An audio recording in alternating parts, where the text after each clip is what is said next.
Agradecer ao Pablo aí, a todo mundo.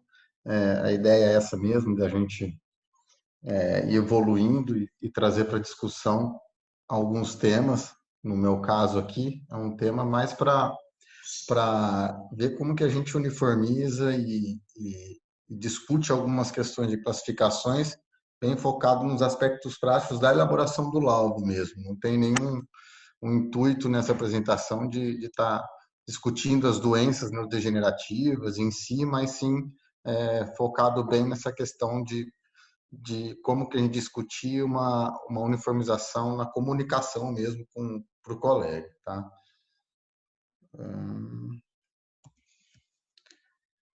Deixa eu só um minutinho que não está passando o slide.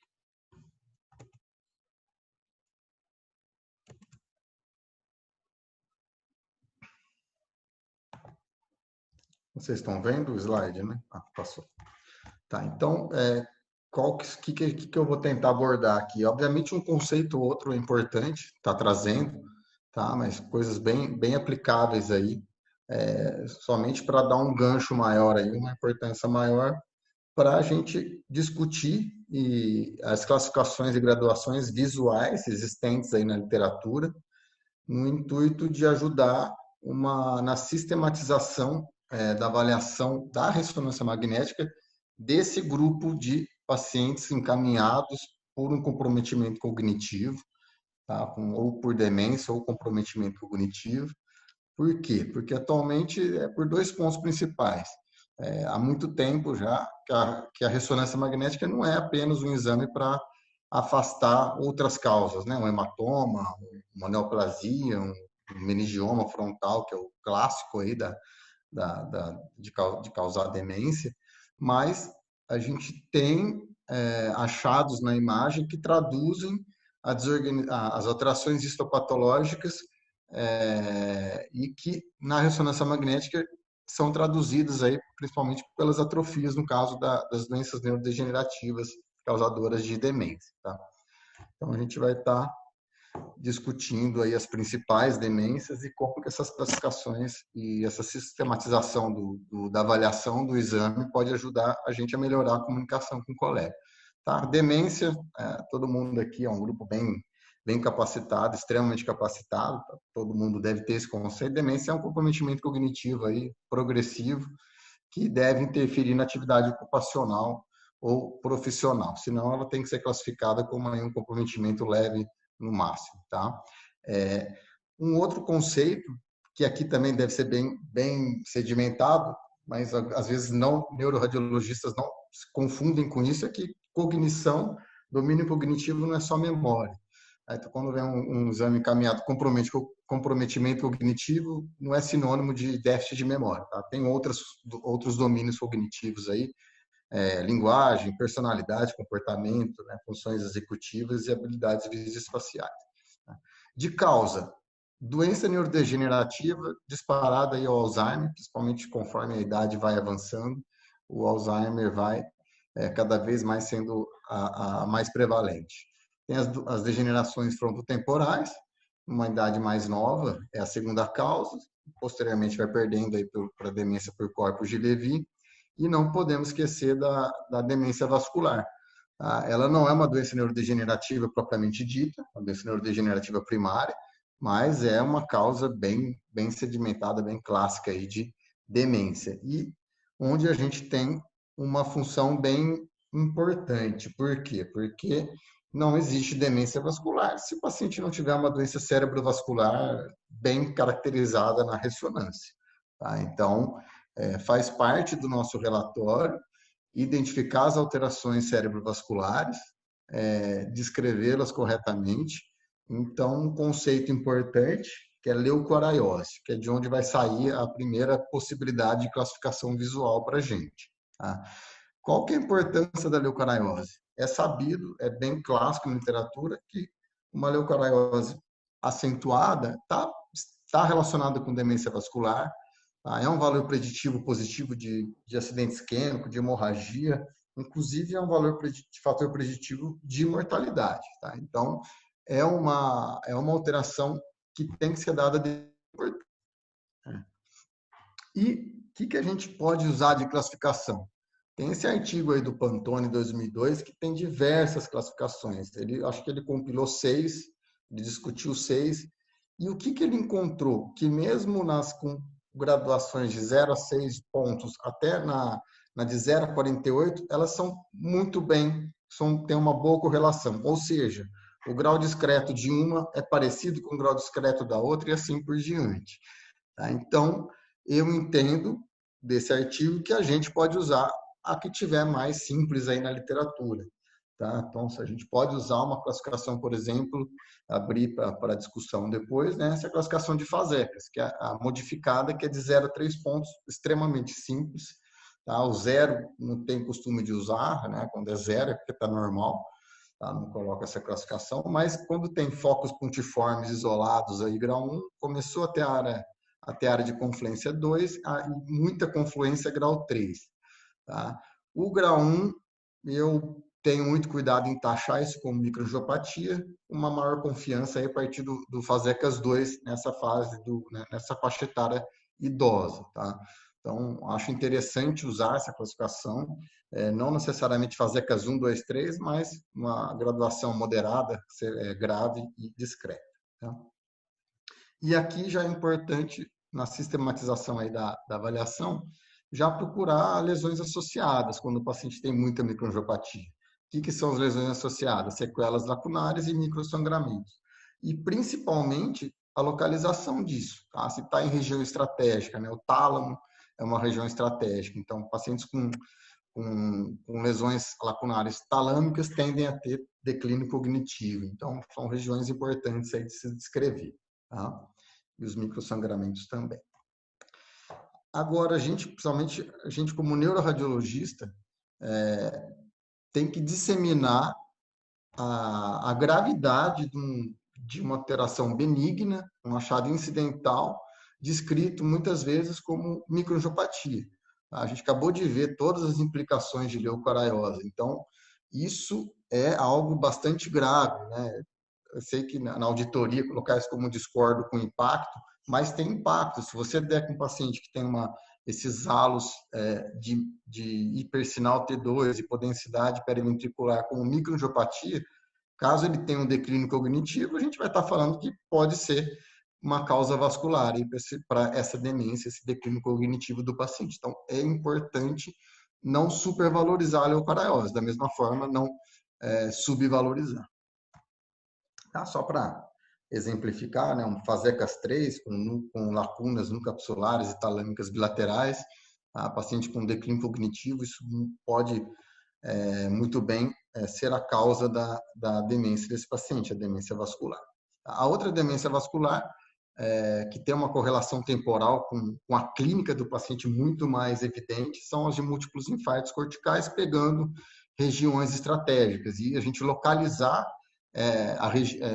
adequadamente onde está o infarto, a sequela, a encefalomalácia, é importante até para a correlação clínica aí do paciente. Então, a primeira encefalomalácia esquerda aqui está próximo da área da linguagem, então pode ser que o paciente tenha um declínio da linguagem e também pegou a face lateral aqui da região tempo-parietal direita, provavelmente ele vai ter uma redução da habilidade visoespacial. Então, primeira parte aí, a classificação que a gente tem ao Fasecas, né, disponível, ou alguma outra que possa surgir aí depois na discussão, e localizar adequadamente aí as sequelas lacunares ou as encefalomalácias secundárias a infartos. Tá? Uma outra classificação que eu acho interessante usar, embora subjetiva, e sempre tudo que é subjetivo tem uma variabilidade aí inter e até mesmo interobservador, é o grau de atrofia cortical global. Tá? Por que talvez é importante a gente padronizar isso no laudo? Porque pacientes com grau cognitivo mais deteriorado tendem a ter um grau 2, grau 3. Tá? Isso não é uma regra, mas é uma tendência. Tá? Então, o grau 1, o paciente está com sulcos aumentados, a gente não percebe uma redução do volume dos giros. O grau 2, os giros já estão reduzidos, já é nítido isso. E o grau 3, quando a gente vê a famosa lâmina de faca. Então, a gente vai graduar a atrofia dessa forma. E, a partir desse momento, a gente tem dois achados importantes para buscar mais ativamente. O primeiro é se ele tem uma dilatação ventricular e se essa dilatação ventricular é compensatória ou se ela pode estar relacionada a uma hidrocefalia crônica. O que a gente tem na imagem?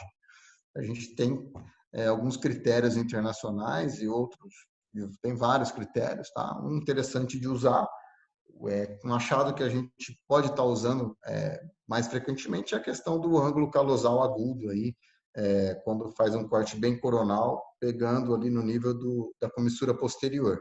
Então, ângulo agudo é sinal de que esse paciente tem um achado adicional, além da hidrocefalia, com Evans maior que 0,3, de que isso aí pode estar relacionado a uma hidrocefalia de pressão normal, ou, mais corretamente, hidrocefalia crônica. Outros achados, apagamento de sulcos na alta convexidade, dilatação das fissuras laterais, e um fluxo bem hiperdinâmico aí no terceiro e quarto ventrículo, tá bom? E avaliamos o ventrículo, o que a gente precisa depois disso? Ver atrofia assimétrica. E aí a gente tem a principal causa de demência como doença neurodegenerativa, o Alzheimer. O Alzheimer tem um desarranjo estrutural muito clássico aí, pegar a região temporal mesial e parietal mesial. Então, existem algumas classificações visuais que a gente pode lançar mão para tentar melhorar a comunicação com o colega. Uma mais antiga é a escala de Skeltens, ou MTA, que a gente vai olhar o hipocampo diretamente. Tá? Então, o hipocampo ele pode ser grau 0 até 4, que é a atrofia máxima acentuada. Tá? E é importante nessa classificação a gente estar sempre olhando a imagem do classificador, porque isso vai reduzir muito a variabilidade interobservador, tá? E até mesmo o intraobservador. Então, se a gente usa a imagem do classificador de referência, cai muito essa variabilidade. E aí, um grau 3 sempre é patológico. Aí, em grau 2, pacientes mais novos, aí, abaixo de 75 anos, pode ser considerado patológico, certo? Algo muito importante é a progressão. Isso não só no Alzheimer, qualquer doença neurodegenerativa demencial, com exceção da corpus de Levy, tem uma tendência a uma progressão da atrofia, principalmente com um intervalo aí de 1 ano e meio, 2 anos entre o primeiro exame e o segundo. Então, a gente vê bem claramente a atrofia progressiva do hipocampo. Isso é um fator preditivo positivo muito grande para confirmar a doença neurodegenerativa. Tá? Uma outra escala mais nova é a ERICA. E, na minha opinião, dá para usar em associação com Skeltens. Tá? Ela tem um potencial muito grande até para substituir, porque ela é um pouco mais fácil o achado que faz a divisão de uma maior probabilidade aí de ser uma doença de Alzheimer ou ser um comprometimento cognitivo subjetivo ou leve que não vai evoluir para o Alzheimer, que é a fenda tentorial. Tá? Então, esse espaço licórico, na sequência volumétrica, reconstrução paralela aos hipocampos, a separação do córtex entorrinal da tenda do cerebelo, essa fenda tentorial, esse espaço licórico, já a graduação é 2, é moderada, e a partir daqui é mais compatível aí que doença de Alzheimer. Tá? Então, ERICA, grau 0 a 3. E uma outra escala, essa bem menos utilizada, tá? Que é a escala de Codan, porque ela vai observar a região do pré-cúneus, tá? Então, a região parietal mesial. Tá? Então, a gente vai fazer a graduação bem paralela, bem parecida com a da atrofia global cortical. Primeiro é só uns sulcos mais acentuados, o giro já está diminuído, grau 2, e o acentuado quando tem a lâmina de faca. Tá? Ela é uma região que atrofia no Alzheimer, tempro parietal mesial, tá? Traduzindo o desarranjo estrutural que tem, onde tem as alterações histopatológicas também. E em pacientes mais jovens, principalmente abaixo de 65, 60 anos, é muito mais frequente ter essa região atrofiada sem ter atrofia da região temporal mesial. Então, usar em associação ou usar só para pacientes mais jovens ou não usar, abrir para discussão, mas existe essa escala que ajuda também a orientar o clínico. Então, finalizando o Alzheimer, a gente passa para a degeneração lobar frontotemporal. E aqui, a partir daqui, a gente não tem mais uma classificação, e sim é só aquela sistematização de buscar ativamente uma simetria de atrofia. Tá? A degeneração lobar frontotemporal é um grupo de desordens e que tem alteração do comportamento, linguagem e personalidade. Clinicamente dá para dividir em dois grupos. Aquele grupo que tem um acometimento mais frontal, onde a alteração comportamental e de personalidade é o que domina a clínica, e pacientes onde a alteração mais evidente é a da linguagem. Tá? E aí tem 3 subtipos, tá? Demência semântica, que é uma variante temporal, em que o paciente, a fluência está preservada, mas ele tem uma dificuldade de nomeação, de compreensão. A não fluente, onde a fluência está comprometida desde o início da clínica, quase no início da apresentação clínica, e uma outra mais complicadinha aí de diferenciar, inclusive do Alzheimer, que é a afasia logopênica. O paciente tem pausas na fala para relembrar as palavras. Isso acontece muito no Alzheimer também, é bem no início, então confunde bastante clinicamente. Então, a demência frontal, né, o paciente tem 2 cérebros, né, um anterior com atrofia cortical acentuada e um cérebro normal posterior. Então, essa simetria tem que ser buscada ativamente, nem sempre está tão evidente assim. Tá? Corte coronal. Esse paciente aqui é uma atrofia temporal anterior esquerda e essa aqui realmente tem que ser ativa, essa busca. Muitas vezes, se não procurar ativamente essa região, não vai ter essa descrição correta no laudo, tá? Região temporal anterior. Essa atrofia temporal anterior está mais associada com a demência semântica, tá? Com a variante temporal da degeneração lobar frontotemporal. Tá? A afasia progressiva não fluente tende a ter uma atrofia mais perissilviana.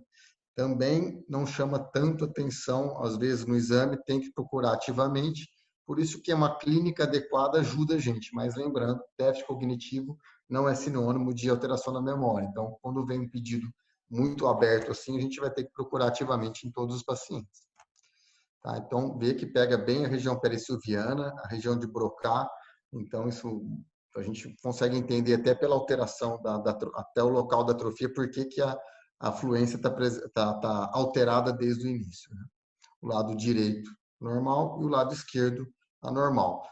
A tendência sempre é ser do lado esquerdo, que é a área dominante da fala, mas pode ser de qualquer um dos lados dessa atrofia. E, por fim, vou falar da demência de Corpus-Levy, mas porque ela tem uma representatividade alta, uma incidência alta dentro desse grupo de doenças, mas a imagem para a gente é um pouco frustra, tá? Então, esse paciente, a clínica dele é muito mais chamativa do que a própria imagem. Então, o paciente tem alucinações visuais detalhadas, é a clínica que mais nos leva a pensar nesse diagnóstico. Tem alguma coisa na imagem que dá para ver? Nesse paciente aqui, nessas colocadas, não.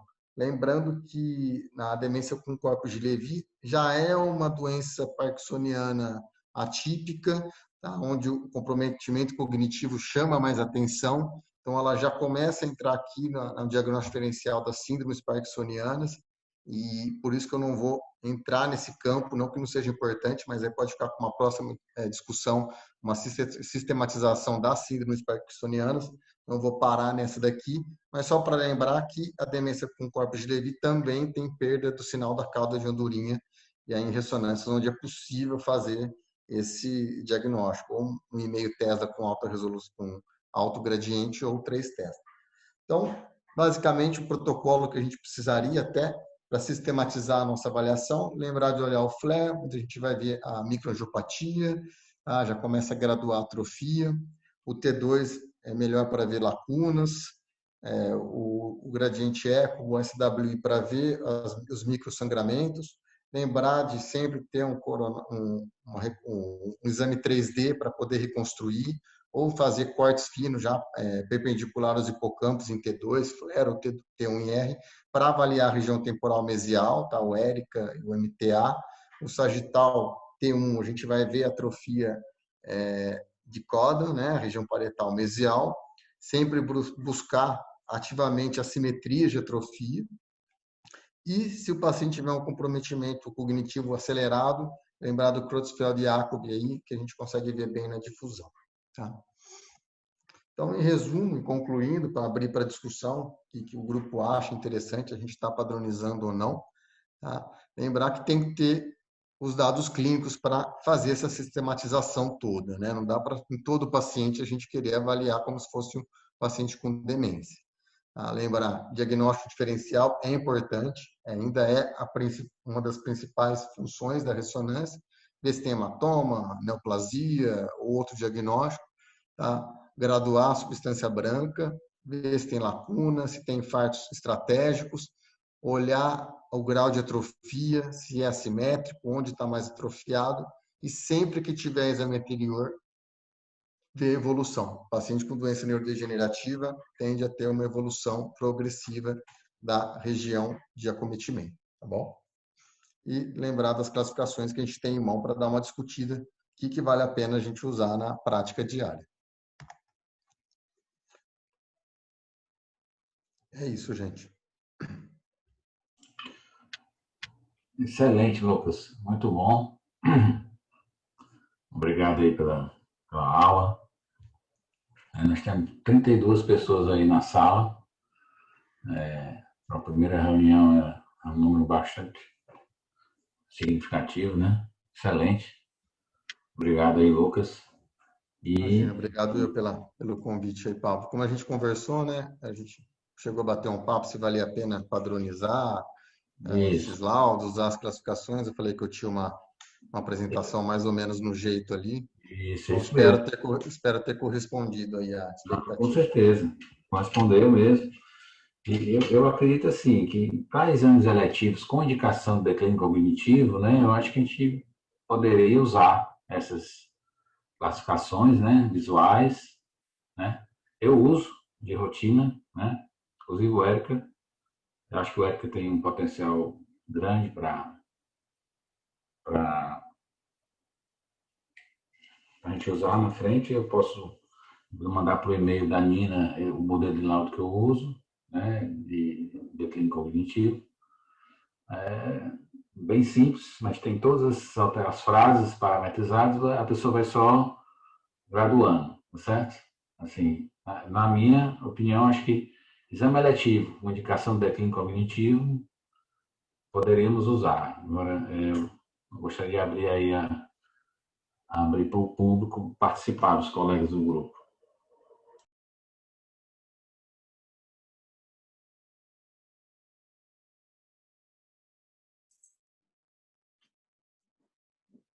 Não tinha aberto o microfone antes, que a minha cachorra estava latindo muito. Eu concordo, doutor Pablo. Acho que não tem que graduar todos os exames, né? Porque senão fica um exame cheio de graduação, e se a clínica não está direcionada com um declínio cognitivo, né? Demência, eu acho que não precisa ser citado a todas as classificações, né? Inclusive, a escola que eu fiz em São Paulo desencorajava a gente usar essas classificações, só deixar descrito, né? Os achados e como leve, moderado, acentuado, e desencorajavam até usar o FASECAS, né? Mas como a gente está falando aqui a nível nacional, a gente sabe que aqui em Fortaleza a grande maioria dos neurologistas gostam, né? Quando a gente usa as classificações. O único que a gente usava lá era o MTA e o ERICA, né? O FASECAS não. Nem o GCA, né? E eu queria saber como é que vocês têm, como é que em cada região que vocês trabalham, como é que eles aceitam a utilização dessas escalas nos laudos. Oi, Nina. Nina, eu ia perguntar exatamente isso. Eu acho que é muito importante a gente ter essa opinião da própria equipe de neurologia. Eu sei que o Apvir é muito grande, acaba sendo difícil, mas eu acho que isso precisa muito passar por eles. Por exemplo, como você falou, em São Paulo também, onde eu trabalho, a gente é completamente desencorajado a usar. Inclusive, essa semana, coincidentemente, teve um pedido médico de uma ressonância que foi recusada pelo serviço, porque a gente queria que os laudos fossem com essas escalas. Mas eu, inclusive, até conversei com o pessoal E a gente também não concordou com não aceitar esse pedido médico. A gente acha que a gente sempre tem que estar aberto a exatamente isso, ao que o nosso contratante, vamos dizer assim, quer, né? Então, eu acho que é importante a gente saber, os neurologistas usam qual? Aqui no Nordeste, eu já percebi, o pessoal usa muito fasecas. Então, beleza, vamos treinar a equipe, vamos todo mundo colocar o fasecas. Eu acho que isso depende do que está sendo pedido para a gente. Mas, assim, a minha experiência, a gente realmente só quantifica o alargamento dos espaços licóricos. Eu pessoalmente, coloco sempre na conclusão ou espaços licóricos intracranianos amplos quando não tem alargamento ventricular, quando só tem alargamento de sulcos e fissuras, e redução volumétrica encefálica quando tem alargamento do sistema ventricular. Mas isso também é da escola, é do serviço que eu trabalho, isso é muito relativo, não tem certo e errado. Uma coisa que eu acho muito importante, que o Lucas bem falou na aula, é com a superestimação de microangiopatia. E isso a gente vê em todos os lugares, todos os lugares. Eu acho que é muito perigoso, a gente não pode ficar dando microangiopatia em todo mundo, principalmente na ressonância, quando você consegue ver e quantificar esses focos. Então, se são raros focos, ou se são alguns focos, eu acho que a gente não pode, de forma alguma, colocar que isso é microangiopatia.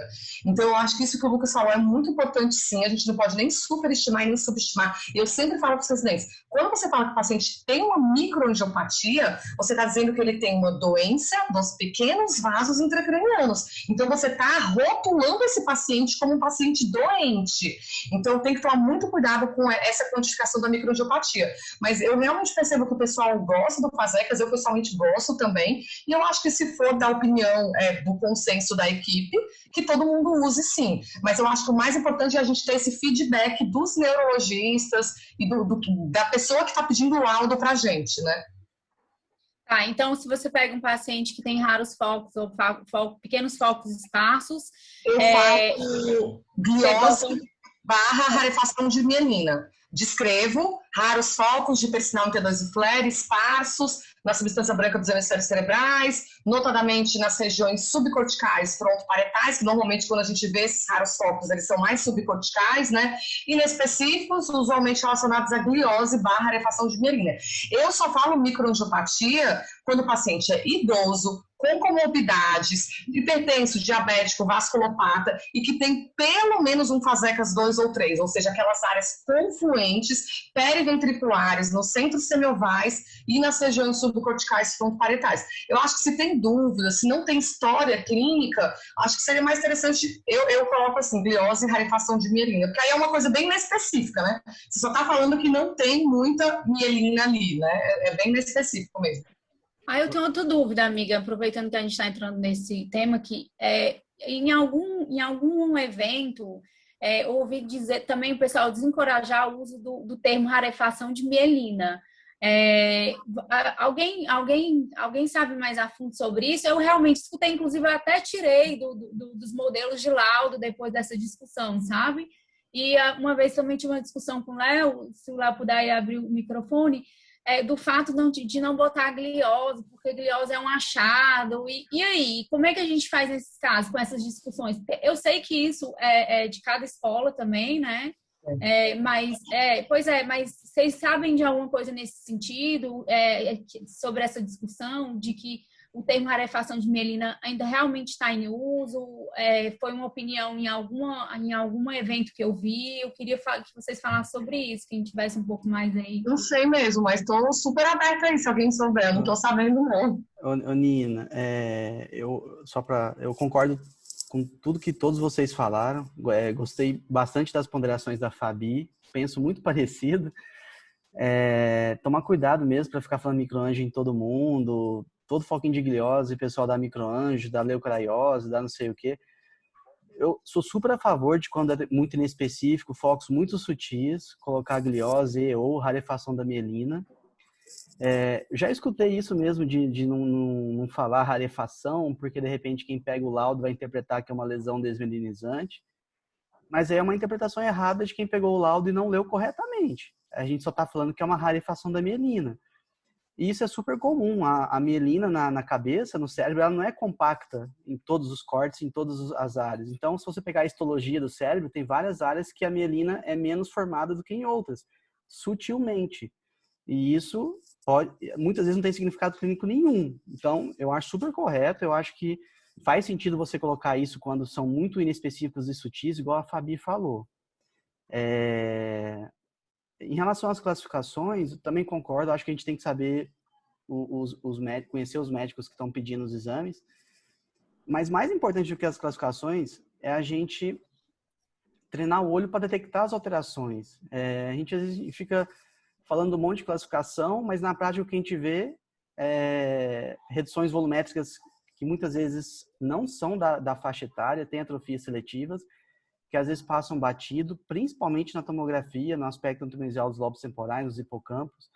Então, assim, eu sou muito mais também de graduar subjetivo, igual a gente está falando, incipiente, leve, moderado / acentuado. O FASECAS a gente tem uma ideia mas para graduar nesses estágios subjetivos que eu acabei de falar, e aí se o colega e a cultura da região quiser que coloque, ok. Não gosto muito de colocar, porque senão todo laudo vai sair com epônimo, tipo, a pessoa pega o laudo e fala, eu tenho FASECAS na cabeça. Eu já escutei demais. Aí sabe, aí fica, eu tenho não sei o quê, né? Um monte de epônimo. O único que às vezes eu coloco de classificação mais certinha é do MTA, porque eu acho que ajuda muito e é bem difundida com os neurologistas. E é muito aplicável, eu acho que ajuda bastante. O ERICA também a gente tentou usar aqui em São Paulo um tempo, quando saiu o artigo, mas não pegou. Então a gente acabou não escrevendo o ERICA, mas sabendo o que eu tenho que olhar em relação ao ERICA, né? O sulco colateral, o hipocampal, a fissura tentorial, mas assim, escrever isso a gente acaba não escrevendo. Eu acho que são essas ponderações e que vai de encontro ao que todos vocês colocaram também, né?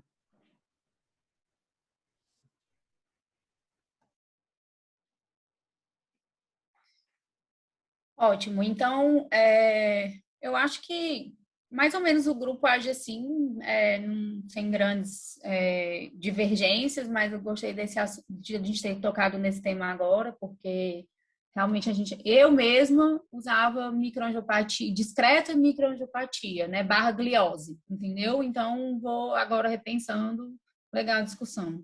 Ótimo. Algum ponto a mais para ser discutido? Ou podemos passar para o próximo ponto?